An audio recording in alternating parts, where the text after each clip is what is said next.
Bonjour, c'est Lex Paulson de l'école d'intelligence collective à l'UM6P. Et dans cette série de vidéos, on va explorer le sujet de créativité, intelligence artificielle et intelligence collective.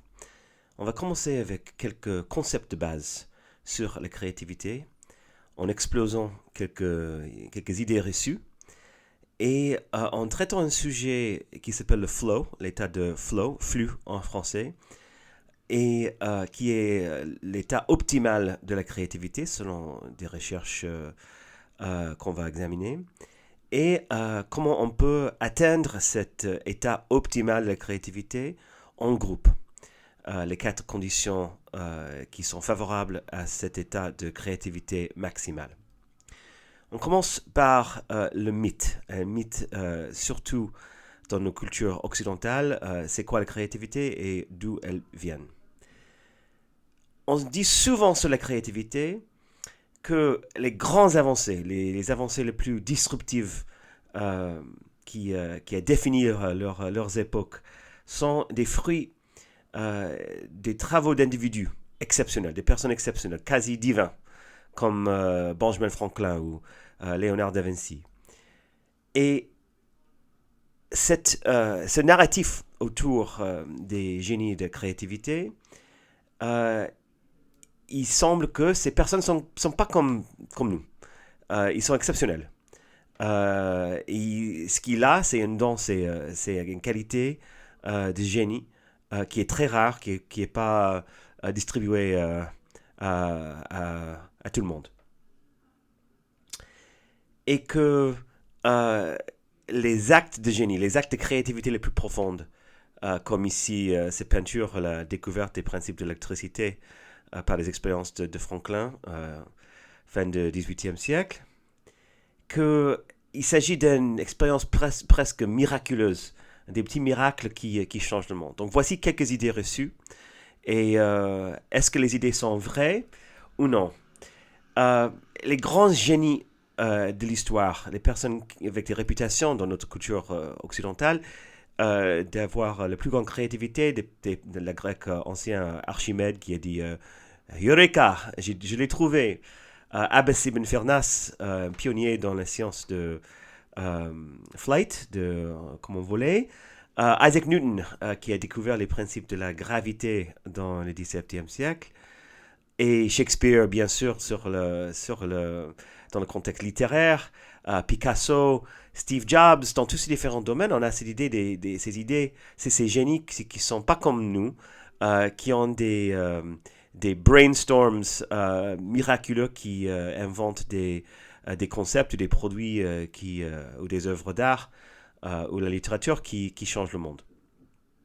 Mais on a le droit de remettre en question cette idée reçue. Est-ce que l'histoire de ces génies divins, individuels, est vraie? Si on prend l'exemple de Abbas ibn Firnas, un chercheur dans l'époque des Abbassides qui habitait, lui, il n'était pas dans un ermitage tout seul. En fait, il habitait dans un des centres le plus dynamique de sciences de son époque, dans le 9e siècle, la cour de Cordoue en Espagne. Les connaissances développées en Espagne avec ce mélange des civilisations musulmanes, chrétiennes et juives était aussi enrichi par les découvertes de Bayt al-Hikmah, un grand centre de recherche à Bagdad. Et donc Abbas ibn Firnas était le bénéficiaire, pas seulement de son effort et ses qualités naturelles, mais le fruit d'intelligence collective.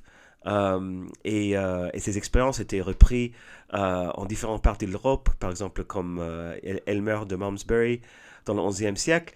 Et on voit que les histoires des grandes découvertes sont presque jamais des histoires d'une invention toute seule, mais plutôt des inventions qui sont construites sur la base des réseaux plutôt que des individus.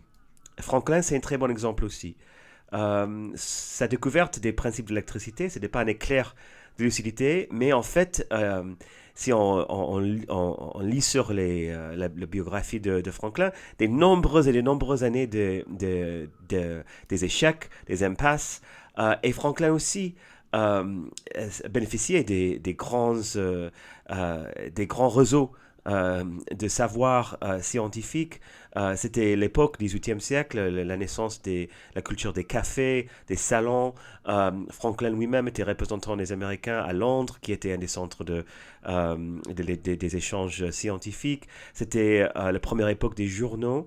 Et donc, on voit si on perce cette voile cette mythologie de génie individuel que, en fait, que toutes les idées reçues sur la créativité sont presque fausses.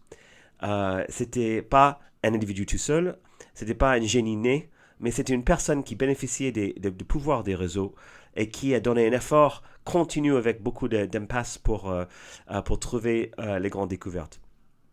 Donc pourquoi si Abraham Ben Fernas, Benjamin Franklin, tous les autres grands génies dans notre histoire sont en fait les bénéficiaires des pouvoirs d'intelligence collective, pourquoi ce mythe de génie solo est aussi puissant?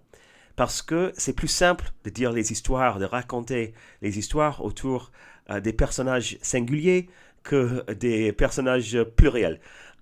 Et bien sûr, ce qui colle dans nos mémoires, c'est des histoires avec des moments dramatiques et des héros mémorables. Mais la réalité est autre. La réalité, c'est que la créativité est en fait synonyme d'amélioration progressive et de la tolérance de beaucoup d'impasses, beaucoup de petits échecs qui nous permettent de nous dépasser et faire des grandes inventions.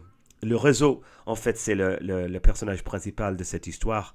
Et la créativité n'est pas un don qui vient du ciel, mais en fait quelque chose qui a une capacité que tout le monde, à tous les niveaux de la société, peut développer.